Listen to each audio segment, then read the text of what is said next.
salbina Adawa ragada kenyu malole Sagal kumata mahalalatti kole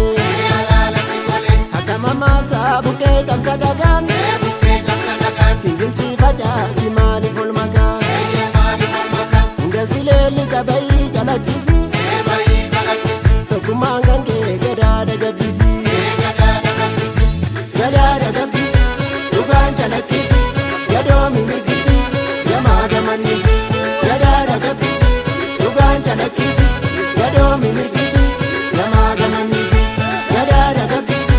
dhugaan jalakkisi Gadoomi mirgisi yamaa gamanisi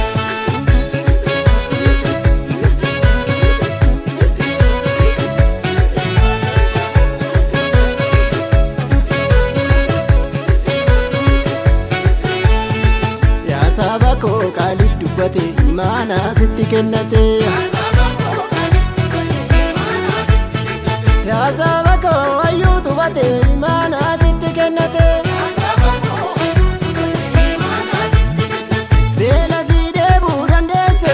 Oltee bultee tarra geesse Oolmaa kan kee hunda beeka Lubbuu kan kee rabbi teeka Yaaddisa seenaa ta'ii ifaan ifa ta'ii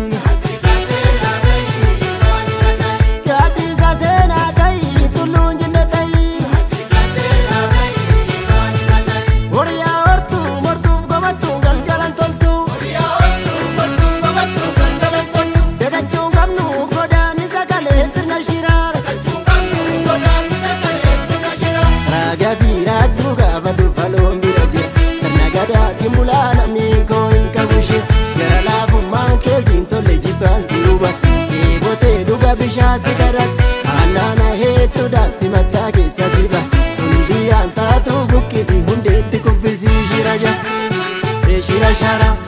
buqqisi jala Shira shara buqqisi jala